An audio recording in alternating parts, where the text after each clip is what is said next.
Welcome to the Great Detectives of Old Time Radio from Boise, Idaho. This is your host, Adam Graham. In a moment, we're going to bring you this week's episode of Broadway's My Beat. But first, I do want to encourage you, if you are enjoying the podcast, please follow us using your favorite podcast software. And our listener support and appreciation campaign continues. You can become one of our ongoing Patreon supporters for as little as $2 per month. Just go to patreon.greatdetectives.net. Now, from November 24th, 1950, here is the Shorty Dunn murder case.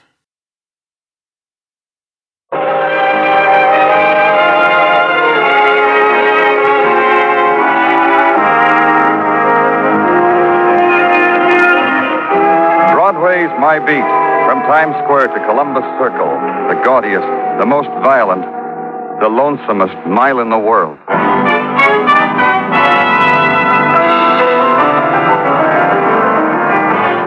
Broadway's My Beat, with Larry Thor as Detective Danny Clover.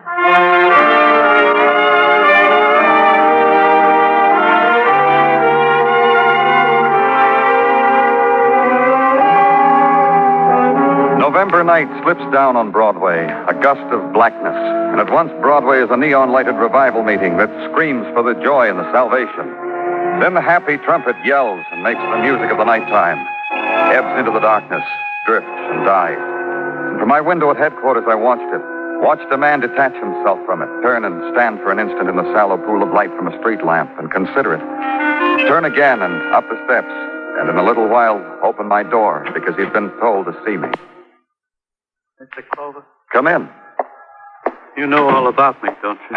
Not a thing. Who are you? What do you mean, not a thing? I'm Mr. Bryan. And? Well, you know about me, about my wife. Why do you think I was in here yesterday?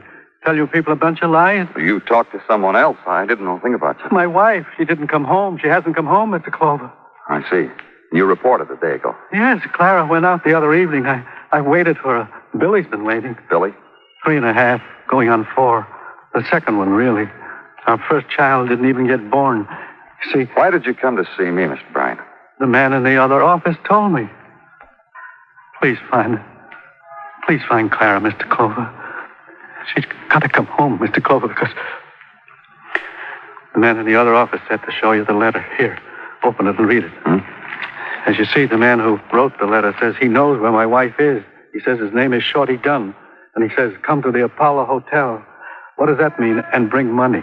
That's strange. It says come to the Apollo Hotel, but it's written on Mission House stationery. And bring money. That's why I came to the police again. Although I am worried about my wife, I have my head about me. You, the police, you'll find her, Clara. And she'll come home to us then. You fellas are good. Find her. Find her. Find her. Find her. Suddenly, the spill of words stopped flowing from him. It became a moan. It became the whimper of the helpless. Its component parts, defiance and shame. This was the universal currency of men who must beg, to appease hunger, to barter dignity, to blot out the sudden emptiness. I told him I'd check on it, try to find his wife for him. Talk to the man who had written the letter. He accepted the alms I had given him, went away.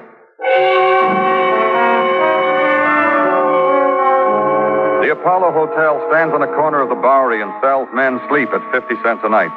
You walk up a flight of stairs, the grit under your feet screeching your presence. And at the landing, a desk, moist with the sweat of hands that have bargained across it. And back of it, the man with the green eye shade, the broken, restless fingers, the vendor of sleep.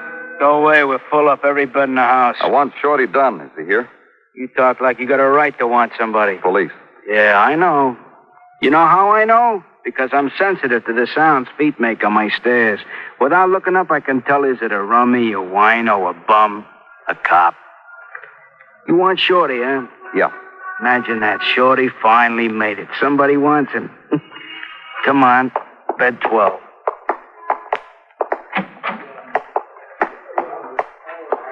Distressing, ain't it, policeman? Way a man comes in here for 4 bits worth of sleep and something won't let him. It bothers you? You'd be astonished how it bothers me. Yeah, bed 12. Shorty Dunn. Hey, Shorty. Hey, wake up. The day of miracles is here. You got a visitor. Asleep? Shorty? Well, what do you know about that? He can't hear you, can he? Look at him, like a baby. The jackknife in his heart finally brought it to him. Yeah. You wanted him, policeman. Take him away so I can sell his bed all over again. That's how it was that a stir was created in the Apollo Hotel. Bowery Wino is murdered, and a respectable housewife disappears. What element is common to both? Consider now the letter to Mr. Bryan written on Mission House Stationery, 10th Avenue. Go there, and a man is standing there smiling and waiting for you to come to him. My name is Paul Foster. You're welcome here. Thanks. I'm Danny Clover, police. I hope there's no trouble. I'm trying to get some information about a man. So many men come in here for a hot meal or shoes. Friendliness when we feel it will be accepting. A newspaper, little thing, sometimes even a job. Mostly we try to give away dignity. I know. You people do wonderful things. Thank you. What man did you want to ask me about? Shorty Dunn. There's nothing I can tell you that's startling about Shorty. Of course, I can show you a written record on him. He's been rehabilitated about 7 times, which is about normal. When did you see him last? Last night. It was very late. We had no bed for him. He slept at the Apollo Hotel. I'm glad he did. I give him $50 to find himself a bed. I'm glad he used it for that. He was found stabbed to death. It's a pity. It's gotten so that when I hear of death, well, the lives of these men are a pity. They're dying. I don't know what to say anymore. He wrote a letter before he walked out of here, didn't he? That's right, he did. He told me it was very important, and I gave him the stationery and enough stamps to send a letter special delivery. Huh. Do you know anything else about him? Not much. There's a bar down the street, Goldie's, it's called. Shorty swept out and whatever else needed to be done in places like that. You might try there. Stabbed to death.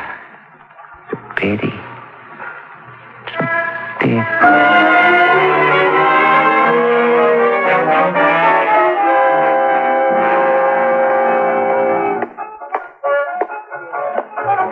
I look her, and I speak as a lady who's had lookers look at her before. You're Goldie.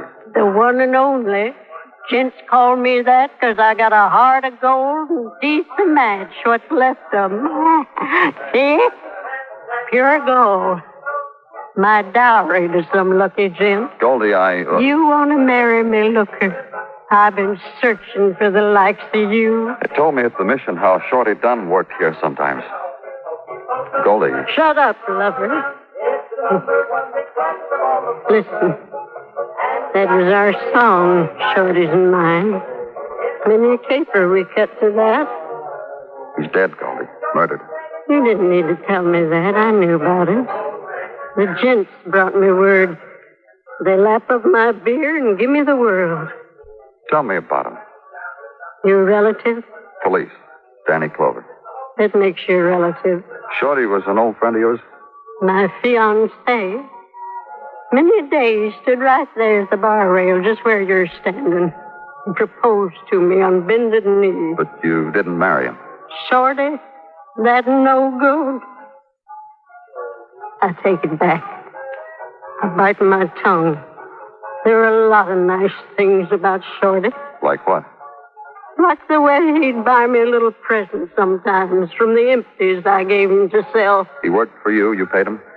That wasn't work, relative.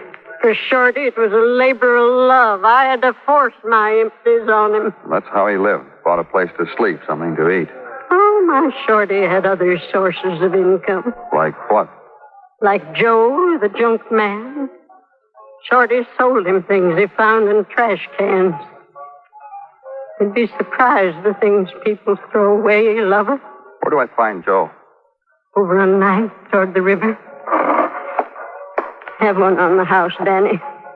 While Goldie goes in the back room and cries.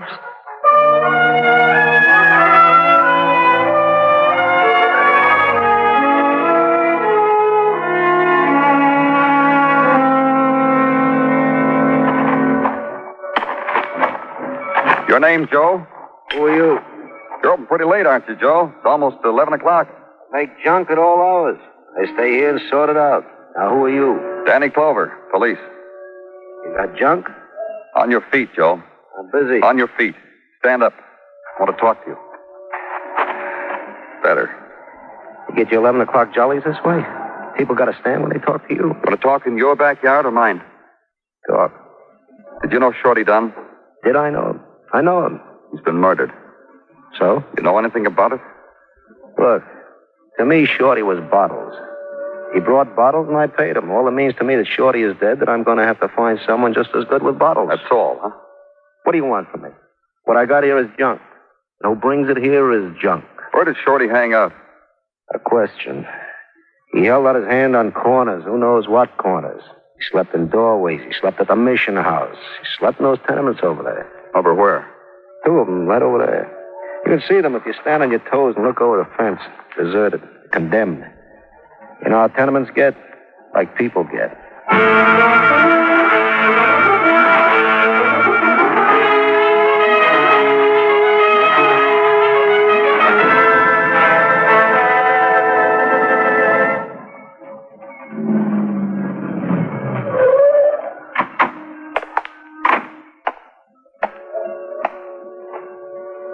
Danny? Over here, Muggavan. If you hadn't answered, I wouldn't have known it was you. A shape, a shadow, something left over. Let's go. Are you looking for something, Danny? In this tenement? That's why you called me? Uh-huh. If it's not asking too much... Something that'll help me find Shorty Dunn's murderer. The bum? Something he may have left. He slept here sometimes, a man told me. Look for it, Muggavan. Okay, Danny. You take these rooms. I'll go on down the hall. Yeah.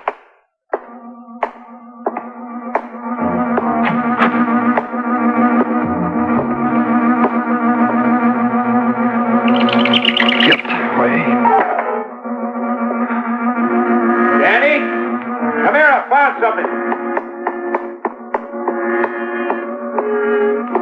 Not what you expected, huh, Danny? No. She was strangled. See, the flash shows up the marks on the throat. I'd say she's been here a night, maybe more. Anything else? Yeah, this purse I found laying beside her. Open it. Yeah. Compact, lipstick, tissues, a wallet. No money. A picture of a little boy. Identification card says Mrs. James Bryan, 1946, West 146. Case of accident, notify James Bryan. Danny. Huh? Isn't this the Mrs. Bryan that was reported missing, the one her husband? Yeah. That one. And she was here all the time. What do you know about that? What do you know?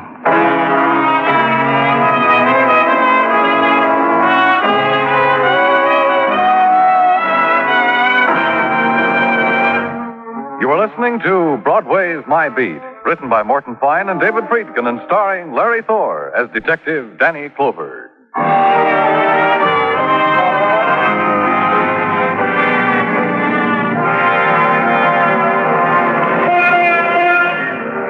There's a time on Broadway when the street has not yet come into its own.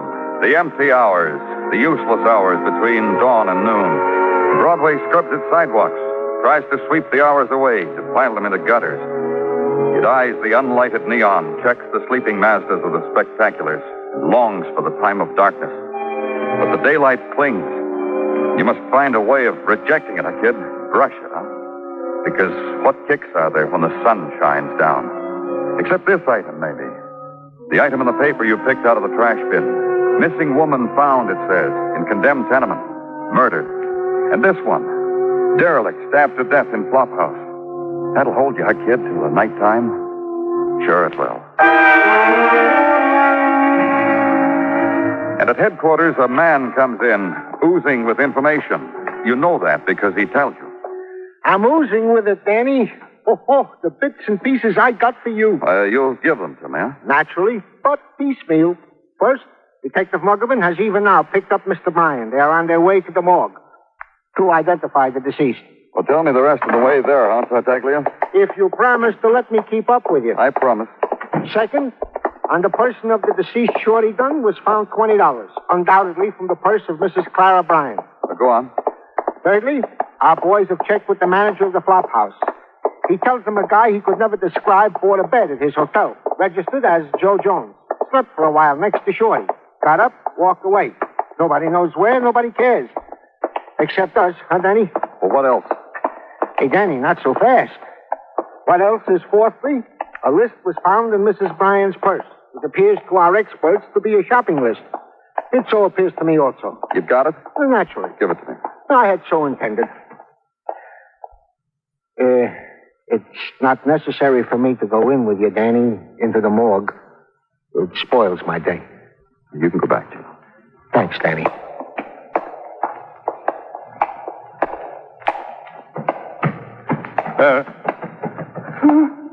No, you can't. Not to me. To Billy.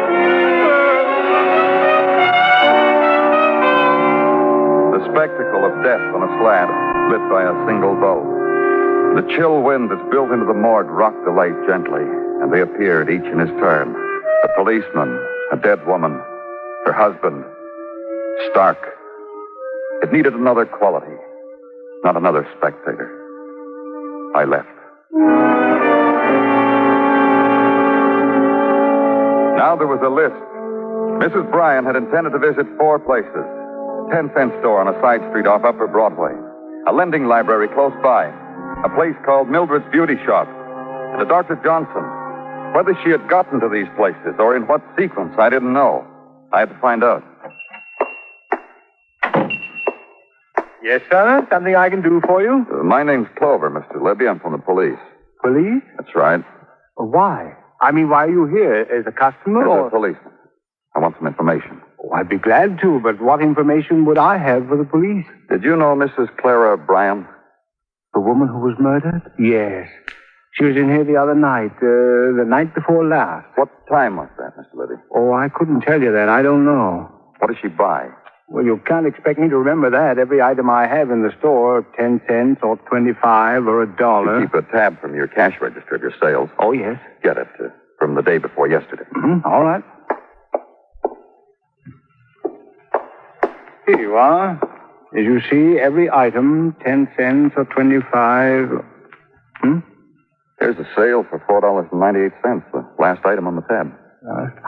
Oh, the toy bear, the mechanical bear. I bought a shipment for Christmas. I remember now. Mrs. Bryan bought one for her Billy. That's her son. Then she must have been your last customer.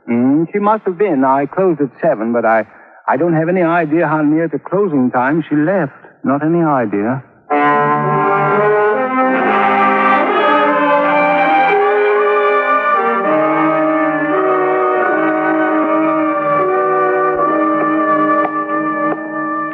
Yes, sir. A book, get well card. You run this place alone? A little bit, huh? Gesundheit. I asked you... I got another one coming out. Gesundheit. In the nose. Every fall like clockwork. You'll pardon me while I take my instant. You asked me something. If you ran this place alone. That's right, absolutely right, all alone. That matters? Then you knew Mrs. Clara Bryan. Not as well as I would have liked. Ever see her? I mean, before. Shouldn't have happened to Clara. No. You've got a point there, mister. Yes, sir, you've got a point. Whenever Clara walked in, it filled the day for me. Made me lend books to myself to read at night. What did it do for her? You're a policeman? Uh-huh. I thought so. The way you asked questions, very personal, very apt. Then you'll answer them because you like the way I ask them. What it did for her, you asked. How would you know about a woman like Mrs. Bryan? I'd pass a remark. She'd smile. You know, a kind of Mona Lisa-like. Borrow 2 books instead of 1. That was all? I offered to give her a book once, any one she wanted, any price. She let me walk her home that evening, but didn't take the book. That was the night before last. Don't crowd me. Not night before last, 2 weeks ago. But she was here night before last. Yes, to return a book. Hated it, she said.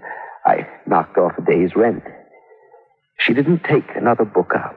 Did she have anything with her? A package, mechanical doll? Nothing, just the book and herself. I noticed.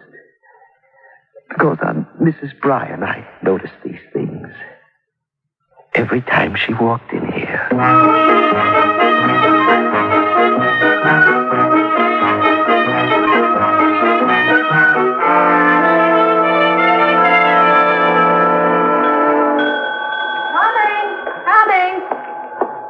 Is your wife here? Sit down right over there and have a magazine. Which one's your wife? I'll tell her. I'm from the police. Bully for you. Which one's your wife? I want some information from someone named Mildred. For me? What information? About Clara Bryan. Sure, I'll tell you about her. I read the morning paper. She was found strangled. You want me to tell you why? That's right. Clara was attractive. She was 35 years old and her hair didn't need touching. Had a nice figure and she knew it. She was proud of it. Had a husband who worked too hard and came home too late. How do you know all this? I run a beauty parlor, and it's for women. You want to listen to some of them? Right now, Mrs. Conley's in there telling her hairdresser why sometimes she's sorry she got a divorce. Did Clara Bryan know any men? You say it so gently. Women don't say it like that at all. Did she know any? She loved her husband.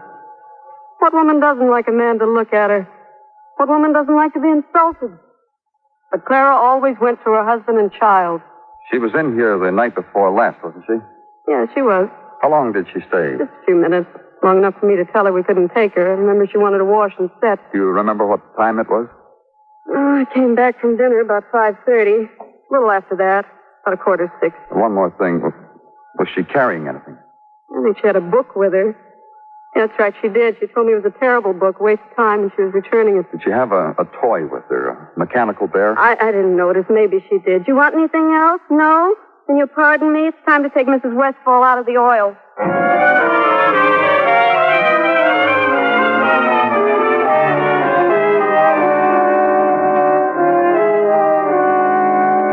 I'm certain of it. When Mrs. Bryan came for her appointment at 6, she was only carrying a book. Nothing else. Why did Mrs. Bryan have to come to you, a chiropractor? Mrs. Bryan had trouble with her back. She'd been coming to me for some time now. Aches in her back, pain.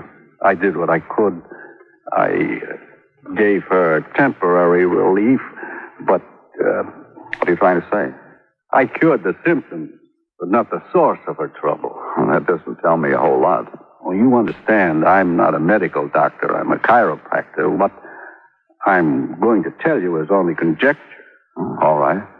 Her trouble was here in her head, not in her back. Meaning? Oh, there's a very glib word for it, psychosomatic. It's simple, really. She was tired of routine.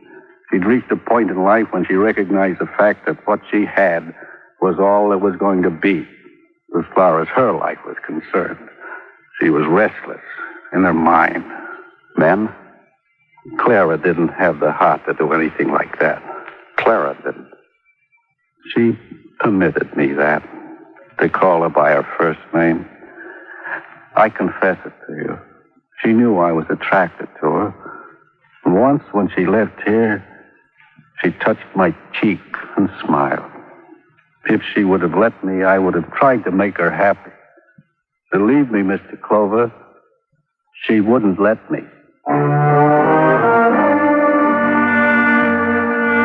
And that ended that. These were the 4 places Mrs. Bryan had visited before she died. When she had gone to the beauty shop, she had a book.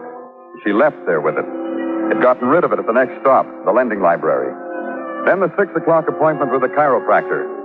And the chiropractor was certain she didn't have the mechanical toy with her. And the man at the 10-cent store was certain he'd sold her one. So the store had been the last stop on the list. Go back there. Hello there. I see you came back. That's right. How you coming? With what? Well, you know, with the murder case. Oh, not so good, Mr. Libby. I was reading the papers. I see where you boys found a bum in the Bowery stabbed to death. This happened while you were looking for Mrs. Bryan, didn't it? Uh-huh. You sound tired. Mind if I look around for a while? These toys. Quite a collection. Do you have kiddies? No, I'm not married. Oh. Have you made any progress on the case? Some.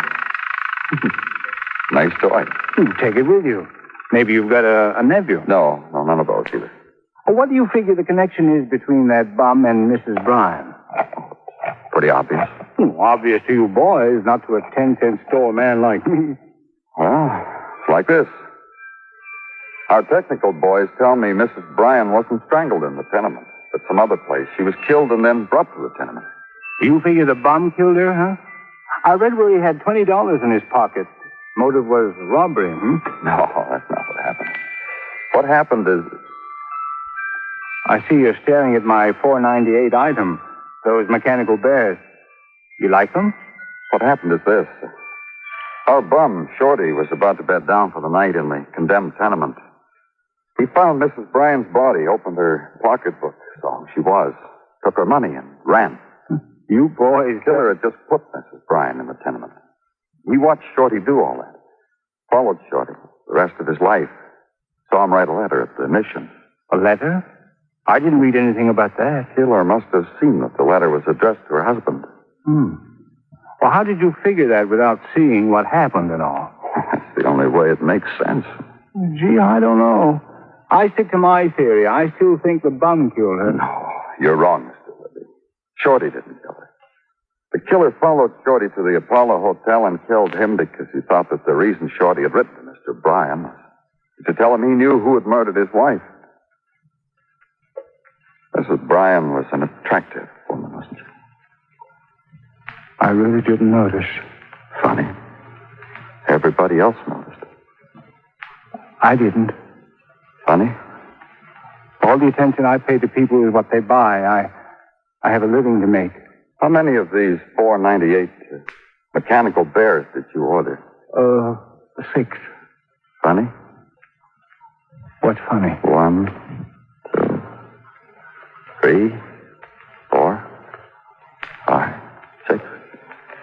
There's still 6 here on the shelf. What's that got to do with anything? You sold one to Mrs. Bryan, remember? What? But you never took it out of the store, did you? After you killed her, you put it back on the shelf. She teased me. She looked promises at me. When I wrapped her packages for her, she'd stand close to me, and when I looked at her, she'd turn around and walk away. The other night, she looked tired. I invited her in the back for coffee. She said, all right. She went back and slouched down in my chair. I looked at her. I brushed her hair back from her cheek. She started to scream. Something happened. I strangled her.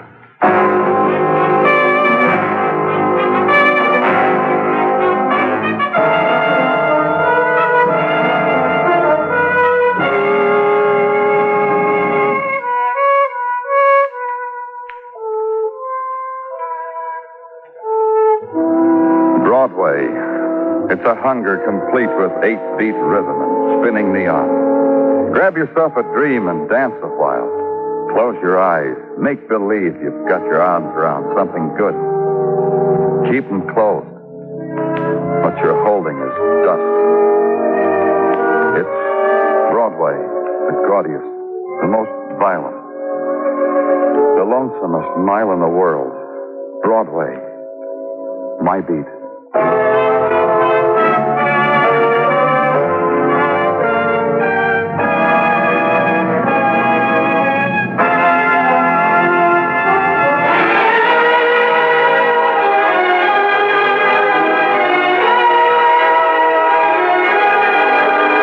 Tonight on FEN Presents, you've been listening to some of the best in radio drama with Fibber McGee and Molly, and Broadway is My Beat.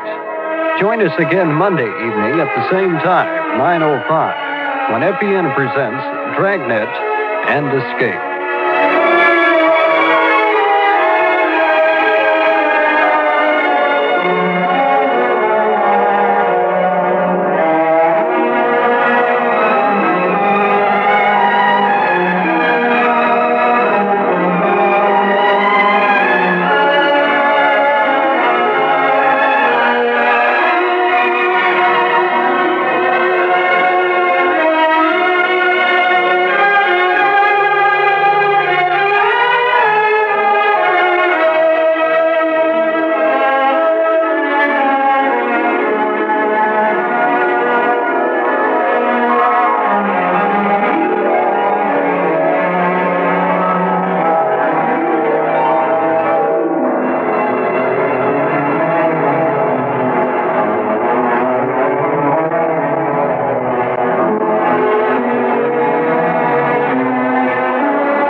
Welcome back. Well, a really good episode.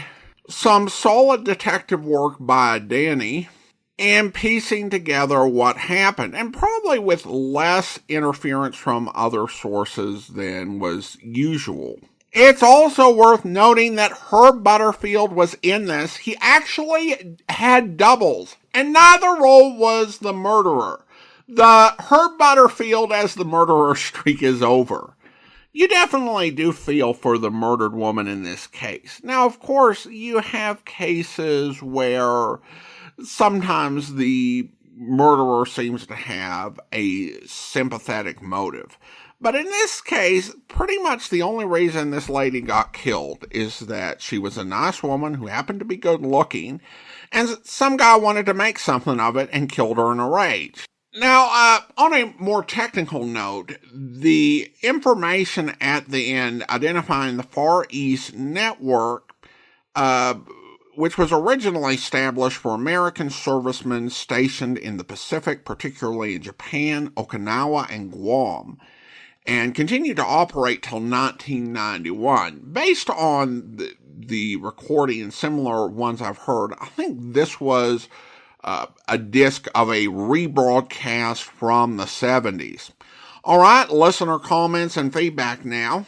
And we start on Spotify, where Mechanic66 writes regarding the Johnny Hill murder case, despite Danny's threat, the police can't hold someone for a week or a month on suspicion. They need to be brought before a judge and probable cause shown within a set time, usually 48 hours.